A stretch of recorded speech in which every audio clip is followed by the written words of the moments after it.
जो मैंने बात कही अभी सोमपाल शास्त्री जी के संदर्भ में मैंने बात की, एक क्या कहते हैं कि एक सम्मानीय स्थिति भी होती है किसी चीज को कहने की, और अटल बिहारी जी तो उस मामले में एक किस्म से हम सबके पूज्य भी रहे हैं, लेकिन आज शायद उनको भी उठा के किनारे लगा दिया गया है। पाठक साहब।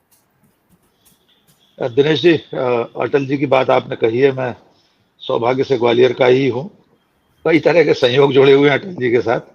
अटल जी जिस स्कूल में पढ़े उस स्कूल में मैं पढ़ा हूँ, जिस कॉलेज में अटल जी पढ़े उसमें मैं पढ़ा हूँ, जिस अखबार से उन्होंने पत्रकारिता शुरू की थी स्वदेश से, स्वदेश में मैंने भी काम किया। 3 बार अटल जी मेरे बुलावे पर ग्वालियर में, मैं ग्वालियर जर्नलिस्ट एसोसिएशन का प्रेसिडेंट था, कई वर्ष रहा, 10 साल से अधिक प्रेसिडेंट रहा मैं। 3 बार प्रेस से मिलिए कार्यक्रम में अटल जी मेरे बैनर पर आए थे। वे इस विचारधारा परिवार के होते हुए भी जिस गरिमा के साथ राजनीति का निर्वाह करते थे उसके अनेक प्रमाण हैं।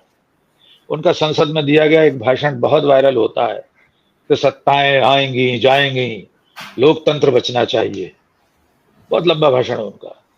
पंडित नेहरू की मृत्यु पर उन्होंने जो लिखा था कि एक राजकुमार आज विदा हो गया, और क्या क्या उन्होंने किससे तुलना की थी, आप कल्पना नहीं कर सकते। आज की राजनीति में पंडित जवाहरलाल नेहरू की तुलना अटल बिहारी वाजपेयी ने भगवान राम तक से की थी। बहुत लंबा मार्मिक पत्र है उनका, वो उनका जो श्रद्धांजलि संदेश है, मैं हर साल फेसबुक पर साझा करता हूं, इस बार नहीं कर पाया। राजनीति वहां से गिरते गिरते इस स्तर पर आ गई है कि सत्ता में बैठे लोग न स्त्रियों का सम्मान करते हैं, न विपक्ष का सम्मान करते हैं, न लोकतंत्र का सम्मान करते हैं, न लोकतांत्रिक तौर तरीकों का, संविधान का, परंपराओं का, किसी का भी सम्मान नहीं करते।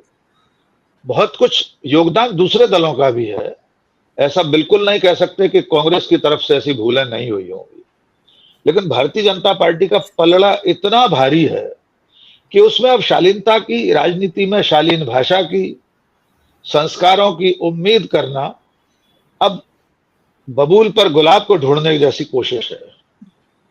अधीर सर ने अभी कहा कि मुझे सुनते मेरा सौभाग्य है, जिस सावरकर की बात हम कर रहे थे, अधीर जी, मैं आपको, आपके जरिए दर्शकों को भी ये याद दिलाना चाहता हूं कि इसी विनायक दामोदर सावरकर का नाम राष्ट्रीय स्वयंसेवक संघ, जनसंघ और भारतीय जनता पार्टी, कालांतर में बीजेपी बनी, ये अभी 25-30 साल पहले तक सावरकर का नाम नहीं लेते थे।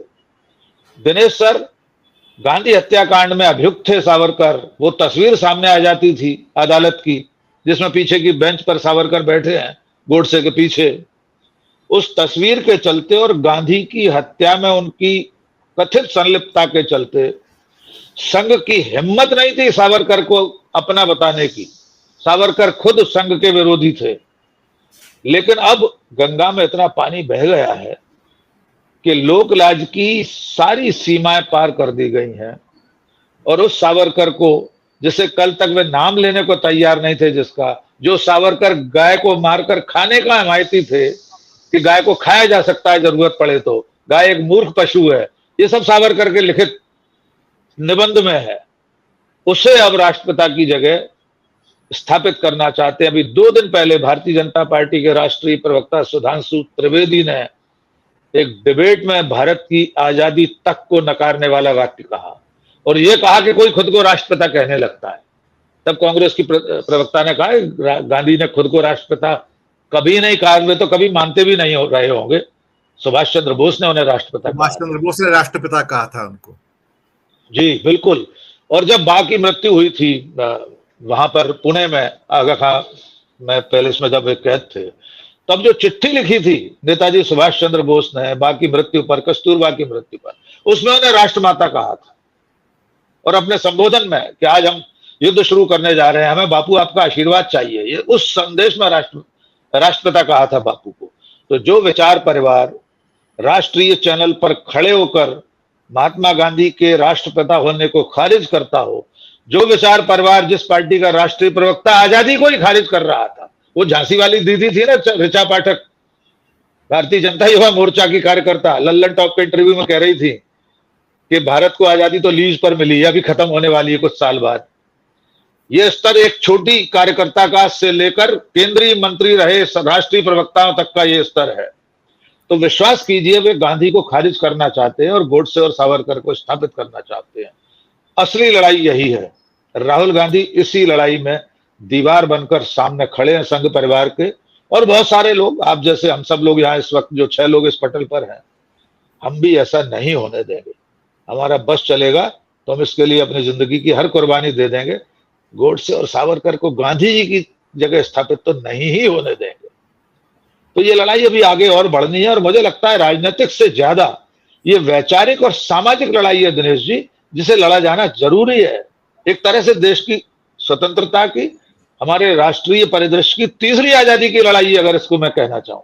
दूसरी आजादी जेपी ने कहा था आपातकाल के खिलाफ जब वे लड़ रहे थे।